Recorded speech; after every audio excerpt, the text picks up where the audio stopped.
homesteading to prepping to common horse sense, we are College Hill Farm. Welcome back to College Hill Farm. Well, today it's time to start saving seeds from our pink oxhearts. Now, this year I only had enough seed to plant 8 plants. I only got 8 plants out of the seed I had. I put it that way. I planted more seed than 8 plants, but the seed was, I think, 8 years old. So it was time to save seed again. So I got 8 plants, which tickled me to death. 7 of them survived after planting them in the bed out here. So I went down and harvested this morning. Now, the plants look horrible. And the reason they look horrible is because I let the tomatoes go until they were just super soft. Now, these are called an oxheart, and a lot of it is based on the shape. Let me see if I can find one that's not. There we go. See that shape? It's kind of shaped like a cow's heart. You know, if you've ever messed with cows or anything, or ever butchered one, they're kind of shaped like a cow's heart, and that's why they call them ox hearts. Some were great big, some were small. Some were soft and already busted. But like I said, I let them go the very first tomatoes on those plants, and I let them go ahead and go until they were ready to harvest for seed. And some of them were even falling apart when I harvested them. Well, that makes the vines think, oh, we're done. But the truth is, I'll come back with a little fertilizer in a day or two, and those vines will pick right back up. They're indeterminates, so they'll run. They were at the top of the cage. They looked really bad because I let the bottom ones get overripe. They thought that they had done what they came to do, made seed. But now I've picked all those off. All of them. This is off 8 plants. I've got basically 3/4 of a 5-gallon bucket. And I've got an empty bucket to throw scraps in. And I've got a fresh bucket to scrape the seeds in. Now, what am I going to do? I'm just going to use my pocket knife, and I'm going to cut these apart and scrape seeds. Now, I'll show you the way they look. These are a beefsteak type tomato. They're an heirloom. They're a beefsteak type, so there aren't a lot of seeds in them. So as I cut these, you'll see where the seeds are located. So let me bring you over for a little closer shot so that you can get an idea. See, this one's all rotting up. That's okay. That's what tomatoes do. But there's no seeds in that one, so we'll throw it to the side. Here's another one. See, this one started to rot, and it'll have seeds in it though. Now, all of this stuff, this liquidy stuff, mainly that contains a seed sprout inhibiting hormone. Okay? That's why your tomato seeds aren't all sprouted out inside your tomato. And generally, they have to rot up to make that go away. Now, these are a nice beefsteak type tomato. See all that meat? See, it's just meat, meat, meat.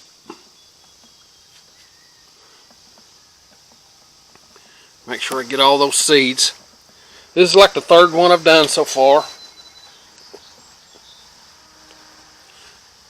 See, big old heart-shaped things, about the shape of a cow's heart.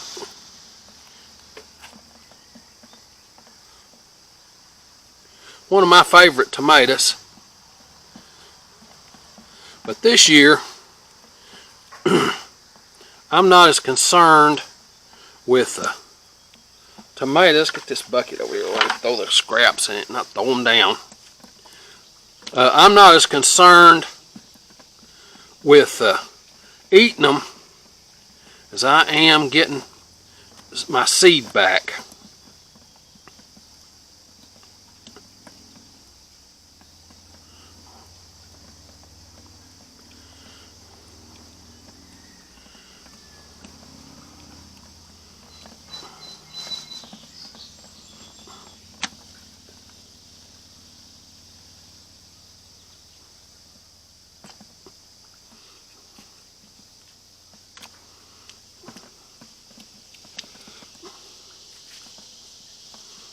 Yeah, that piece went in. It's alright. It'll rot up too. Now you're going to get some pieces of flesh in there and some pieces of pulp. That's okay. It's just part of the process.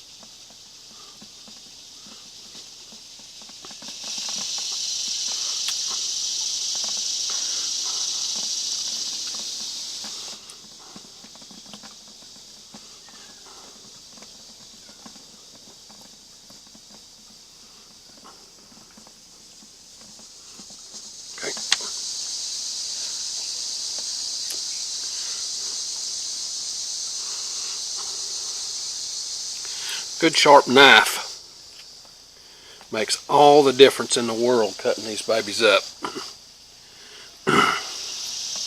That's something you should learn to do. That should be one of your first skills as a homesteader and a prepper, is knife sharpening.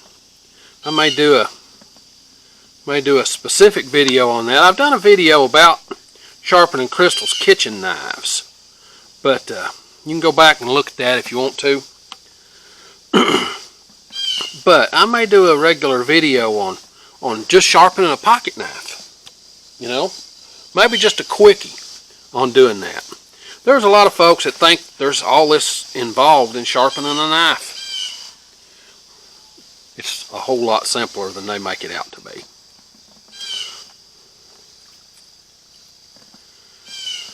And you don't have to have a knife that'll shave you. You know, I don't use my knife as a razor. No way. I do use it to cut tomatoes though, so I want it good and sharp so it slices right through.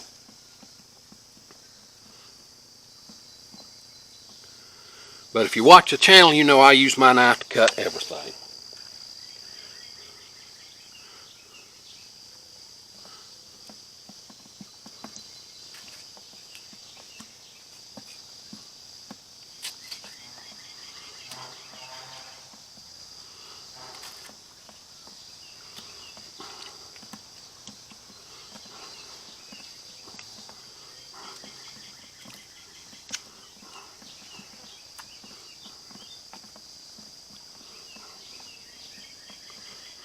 Okay, that's 4 or 5.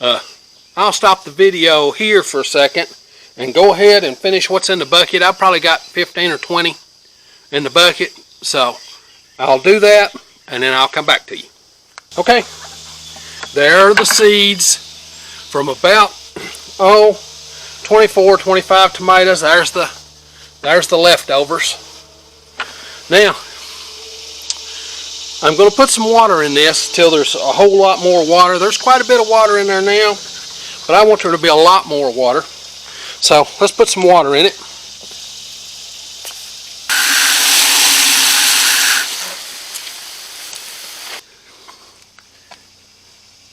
Now I'm going to take and put a lid on this, but what you need to understand is this is full of fruit fly eggs.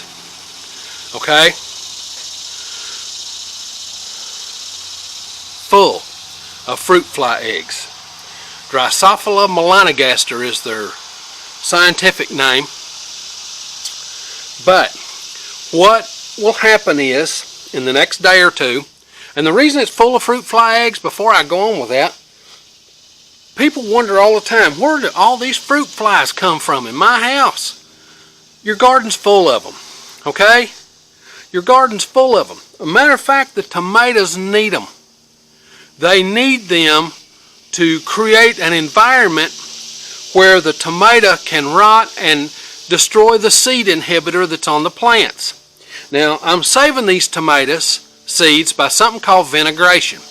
And what that means is, vinegar is created when stuff rots, and it's done by a bacteria called Acetobacter. Okay? It's the same bacteria that makes vinegar that you drink, apple cider vinegar, wine vinegar. Okay?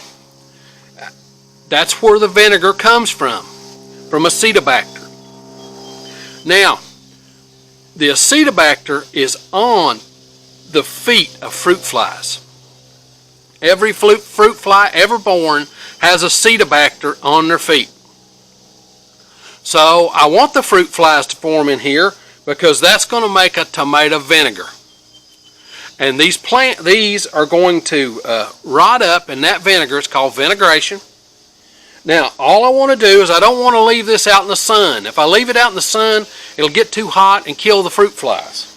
So what I'm going to do is I'm just going to put a lid on it, and I'm going to put it on there loose because all I want to keep out is regular flies. I don't want any irregular flies getting in there and laying their larvae. Won't hurt nothing, but I just don't want them in there because they're nasty. Fruit flies, I don't care. When I open this, it'll probably be full of maggots, fruit fly maggots, which that will be fine because I need them to bring the Acetobacter to the game. Now, this will stay in the building for about 3 days, and then I'll bring you back and show you what it looks like. Okay, it's been 3 days on our little project to save oxheart seeds. Let's do the unveiling. Let's look at what it looks like when I take the lid off. Oh yeah. See that white mold? That's what you want to see. And then there's fruit flies dancing around. So that has done what it was supposed to do. So the very first thing I'm going to do is I'm going to just stir it just a little bit. Now let that come back up and let it settle from where I've stirred it. Okay, once you've allowed it to set a little bit, what you're going to want to do, you're going to want to dip all that extra stuff off the top.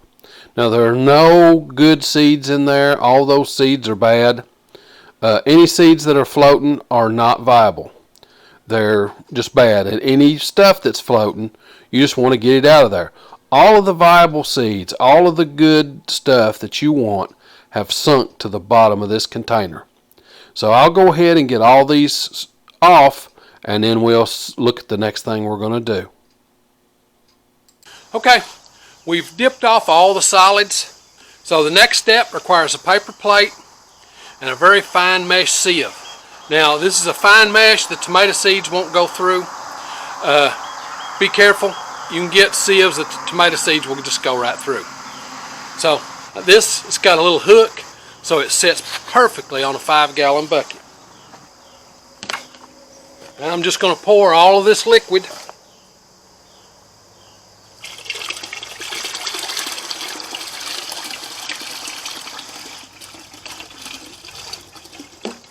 pretty much no seeds yet.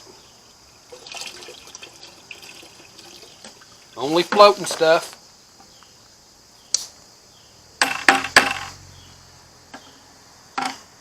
So now the seeds are in here, so I'll slosh this around so that they won't stick to the sides of the bucket. And get them all. See, got them all. Now there's quite a few seeds there. I see that there were still some cucumber seeds in that bucket. So I'll pick off some of this stuff. Well, some of it's going to have to be washed off. I'll worry about it in a second. Okay, that's what it looks like when you get it out. So now it's over to the water to rinse these through.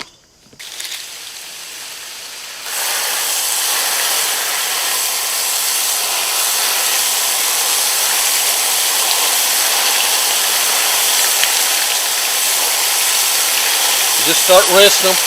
All of the sprout inhibitor that was on them has come off already. Oh, I'm getting my paper plate wet. I don't want to get it wet. Now I'll pick off some of this other stuff now that it's kind of swept down and wash that some more.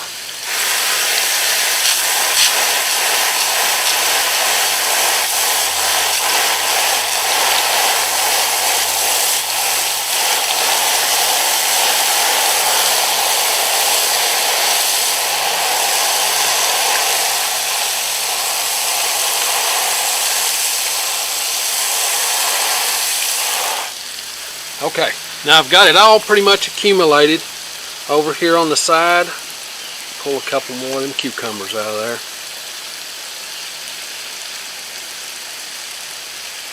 Got them all pretty much accumulated. So what I'll do is I'll just take these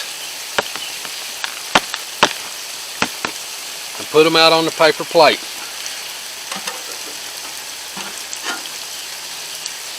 Okay, I'm down to that. So I'm going to rinse those some more and get them all together. Just got them all bunched up together.